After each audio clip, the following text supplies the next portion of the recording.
کہ justice for all, انصاف سب کے لیے، انصاف سب کے لیے کا مقصد یہ کہ ظلم کسی کے لیے نہیں، ظلم کسی طرح کا نہیں، ظلم کہیں بھی نہیں. کسی بھی ریاست کے قیام کا واحد مقصد اور جواز ہی انصاف کا قیام ہوتا ہے. انصاف کا قیام ریاست کا مقصد بھی ہوتا ہے، اور اگر انصاف سب کے لیے ہو تو یہ ریاست کا استحکام بھی ہوتا ہے. اگر جس کنوکشن اور جس موضوع پر بات ہو رہی ہے، اگر یہی پاکستان کا نصیب بن جائے تو اس کنونشن کا موضوع استحکام پاکستان بھی ہو سکتا تھا. اور یہی صورتحال ہے. بہت دیر ہو گئی ہے، میں کسی لمبی تقریر کی جانب نہیں جاؤں گا. جتنا زیادہ بولتے ہیں اتنا زیادہ پھنستے ہیں، اتنا زیادہ مشکلات کا اظہار ہوتا ہے. سچ نہیں بولوں گا، یقین دلاتا ہوں. بہت لمبے عرصے 20 سال گزارا ہے جلا وطنی میں، اتنا کافی ہے. تو پہلی بات تو یہ کہ اگر کسی ملک میں انصاف ہے اور انصاف سب کے لیے ہے تو پہلا فرمان یہ جاری ہونا چاہیے کہ تمام پاکستانی برابر کے وفادار اور برابر کے حقدار ہیں. کہ قرآن کا عنوان انسان اور اس کا پہلا حکم انصاف ہے. ان اللہ یا امر بالعدل و احسان، کہ خدا کا حکم ہے کہ انصاف قائم کرو اور احسان سے کام لو. اور یہی حکم باقی تمام حکوموں پر حاوی ہے.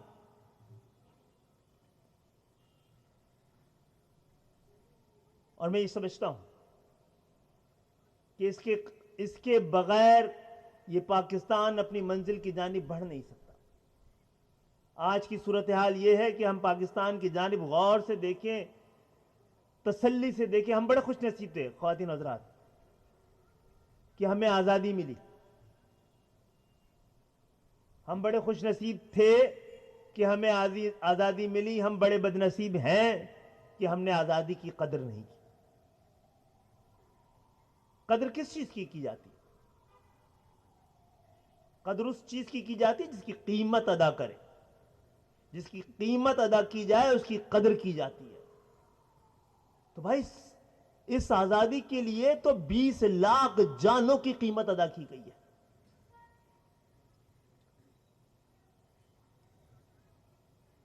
لاکھوں افراد نے اپنا گھر بار، اپنے بزرگوں کی قبریں، اپنا محلہ، تکتی ہوئی آنکھیں،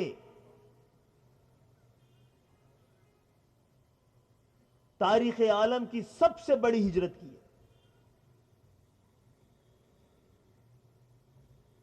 اتنی بڑی قربانی، اتنی بڑی قیمت، کٹی ہوئی ٹرینیں، کٹے ہوئے قافلے، آہیں برتی مائیں، چیخوں اور آہوں سے لرزتے ہوئے بام و در، اور پھر بھی ہمیں اس آزادی کی قدر نہیں ہو. کیوں کہنے کی اجازت دیجئے کہ پاکستان قیام کے بعد ان کے ہتھے لگا جو تاریخ کے اور دنیا کے سب سے بہترین غلام تھے. اور جو بہترین غلام ہوتے ہیں وہ بدترین آقا ثابت ہوتے ہیں. ہماری 75 سال کی تاریخ اس بات کو بار بار سچ ثابت کرتی رہی.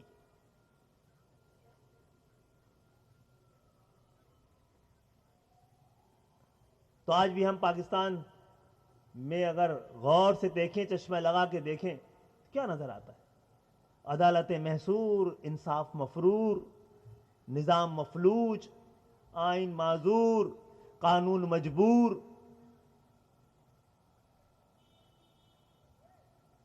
اور قانون ساز اسمبلیوں میں اکثر کی گردنوں میں ضمیر برائے فروخت کی تختیاں.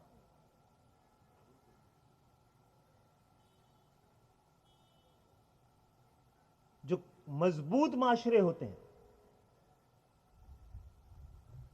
طاقتور معاشرے ہوتے ہیں، وہ کمزور لوگوں کے لیے، کمزور طبقات کے لیے غریبوں کے لیے, معذوروں کے لیے, مجبوروں کے لیے, عورتوں کے لیے, اقلیتوں کے لیے, بچوں کے لیے, مزدوروں کے لیے, کسانوں کے لیے, ان کے تحفظ کے لیے قوانین بناتے ہیں. کیا ایسا ہمارے معاشرے میں اور ہمارے ملک میں اور ہماری جمہوریت میں ایسا ہو رہا ہے؟ اور جو کمزور معاشرے ہوتے ہیں وہ طاقت کے لیے, طاقتوروں کے لیے, طاقتور طبقوں کے لیے, جاگیرداروں کے لیے, سرمایہ داروں کے لیے, ان کے تحفظ کے لیے قوانین بناتے ہیں.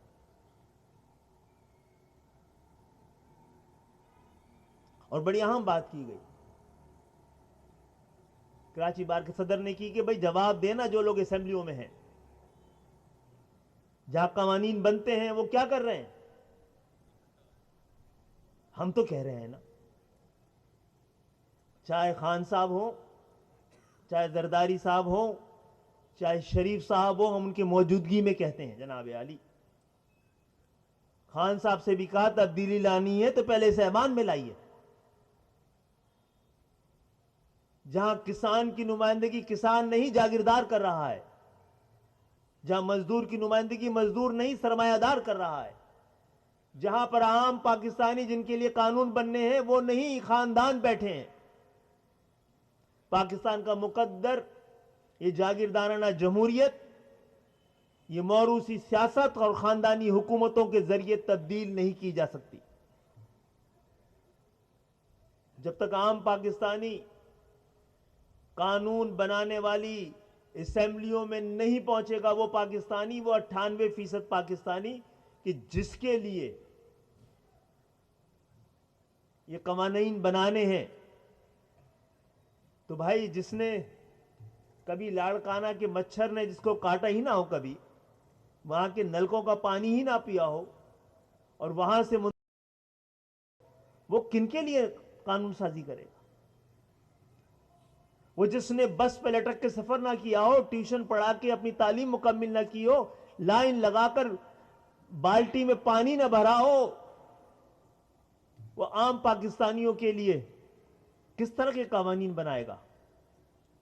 الحمدللہ آج پاکستان کے ایوانوں میں ایک کونا تو ایسا ہے جہاں پر عام پاکستانیوں کو بھیجا گیا ہے اور بار بار بھیجا گیا ہے, اور یہی ہمارا سب سے بڑا جرم کہلایا ہے. میں اکثر کہتا ہوں, یہ سبھی بیٹھے ہیں, سب کی داستان یہ, میں 4 دفعہ قومی اسمبلی کا رکن بنا ہوں, میں نے 10 روپے بھی خرچ نہیں کیے.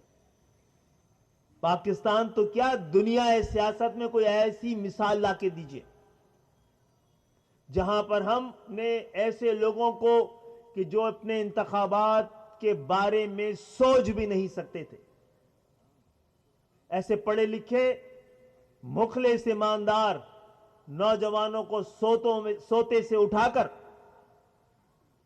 اور تیار کر کے ایوانوں میں بھیجا ہے. ہم نے تو دل جلا کر سر راہ رکھ دیا, اب جس کے جی میں آئے وہ پائے روشنی. جناب علی, انصاف صحیح پاکستان کو بچایا جا سکتا ہے, جوڑا جا سکتا ہے, محفوظ رکھا جا سکتا ہے کہ جس وقت فرانس سمیت پورا یورپ ہٹلر کے قبضے میں آ گیا تھا اور لندن میں گولہ باری ہو رہی تھی, تو وزیر اعظم چرچل سے کسی نے پوچھا کہ اب آپ کا مقدر کیا ہے, برطانیہ کی آزادی کے بارے میں آپ کی رائے کیا ہے؟ انہوں نے کہا الحمدللہ ہماری عدالتیں آزاد ہیں, اس لیے ہماری آزادی کو کوئی خطرہ نہیں. آپ کی عدالتیں اگر آزاد ہیں تو اطمینان سے گھروں میں جا کے سو جائیے, آپ محفوظ ہیں. اگر ایسا نہیں ہے تو پھر ہم سب کو کھڑا ہونا پڑے گا. اور 73 کا آئین وہ خود کو ہی محفوظ نہیں رکھ سکا, تو عام پاکستانیوں کو کیسے محفوظ رکھ سکتا ہے؟ پاکستان کو ایک نئے سوشل کانٹریکٹ کی ضرورت ہے. امیروں اور غریبوں کے درمیان طے ہونا چاہیے کس کا کتنا حق ہے. اگر کسی کو پاکستان سے محبت ہے سیاسی جماعتوں کے قائدین ایم کیو ایم سمیت یہ فیصلہ کریں، طے کریں کہ نہ آئندہ وہ خود کبھی الیکشن میں حصہ لیں گے، نہ ہی ان کا خاندان کبھی الیکشن میں حصہ لے گا۔ آئیے اب پاکستان جس موڑ پہ کھڑا ہے، آج آپ کی معاشی سپیس بہت کم رہ گئی ہے، ختم ہوتی ہوئی نظر آ رہی ہے۔ یہ ختم ہوتی ہوئی معاشی سپیس سیاسی سپیس کو بھی ختم کر دے گی، جبکہ ہم سمجھتے ہیں جمہوریت واحد راستہ ہے جس پہ چل کے پاکستان اپنی منزلوں تک پہنچ سکتا ہے۔ تو اس پاکستان کے لیے بہت مشکل نہیں ہے، بہت آسان ہے۔ پاکستان میں ٹیکس دینے کا ٹھیکہ صرف سندھ کے شہری علاقوں نے نہیں لیا، اس شہر نے نہیں لیا۔ کسی کو کھڑے ہو کے بتانا چاہیے کہ پورا لاہور کے دکاندار جتنا ٹیکس دیتے ہیں اتنا کراچی کی ایک لوور مڈل کلاس کی بستی لیاقت آباد کے دکاندار بھی دیتے ہیں۔ تو دنیا بھر میں وہی سب سے بڑے وفادار اور سب سے اہم اور وہی وی آئی پی ہوتے ہیں جو اپنا ٹیکس بڑی ایمانداری سے ادا کر رہے ہوتے ہیں۔ تو اس وقت سندھ میں بڑا انصاف ہے، دو طبقے ہیں، ایک وہ جو 95% سندھ کے بجٹ کا ریونیو کا دیتا ہے، اور دوسرا وہ جو 95% خرچ کرتا ہے۔ کیا اس طریقے سے انصاف کے اس معیار کے ساتھ کوئی گھر بھی قائم رکھ سکتا ہے؟ ملک کی بات ہی الگ ہے۔ تو بہرحال علم سب کے لیے، احترام سب کے لیے اور انصاف سب کے لیے، یہی ہوگا تو یہ ملک آگے کی جانب بڑھ سکے گا۔ پاکستان میں اس وقت امید کی ایک کرن یہ ہے کہ 60% سے زیادہ پاکستان نوجوانوں پر مشتمل ہے۔ دوسرا یہ کہ اپنے حالات سے اوپر ابھر کر مڈل کلاس اور لوور مڈل کلاس کے پاکستانیوں نے ملک سے باہر جا کر آزاد معاشرے دیکھ لی ہیں، جینوئن جمہوریتیں دیکھ لی ہیں، طاقتور مہذب ممالک دیکھ لی ہیں، تجربہ حاصل کر لیا ہے۔ دونوں کے ملاپ سے پاکستان کو آگے بڑھایا جا سکتا ہے۔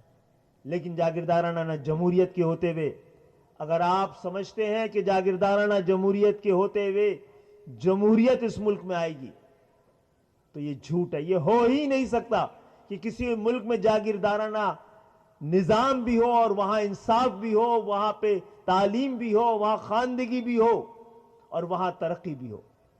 کہ جاگیردارانہ نظام جبر پہ، جہالت پہ اور ملائیت پر پلتا ہے۔ تو میں شہزادہ بول گیا ہوں، ہم انصاف کے قیام کے لیے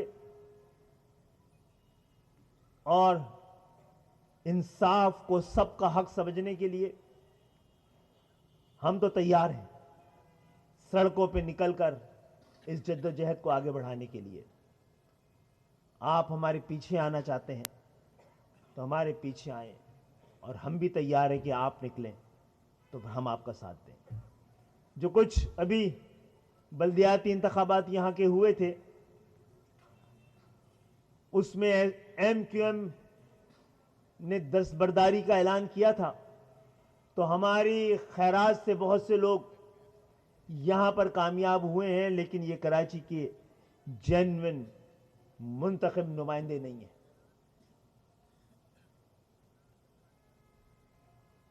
ہم یہ سمجھتے ہیں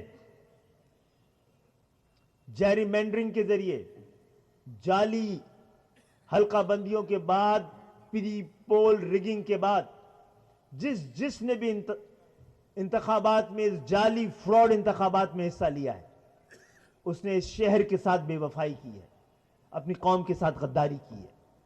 ہم دوبارہ کراچی کو اور سندھ کے شہری علاقوں کو اس کا حق دلانے کے لیے ان کے نمائندے دلانے کے لیے دوبارہ نئے انتخابات، نئی حلقہ بندیوں اور نئی ووٹر لسٹ کے ساتھ ہم نکلیں گے، اور آپ سب کو بھی دعوت دیتے ہیں، آئیے جمہوریت اور انصاف کے لیے ہمارے ساتھ مل کے لڑیے۔ شکریہ بہت بہت۔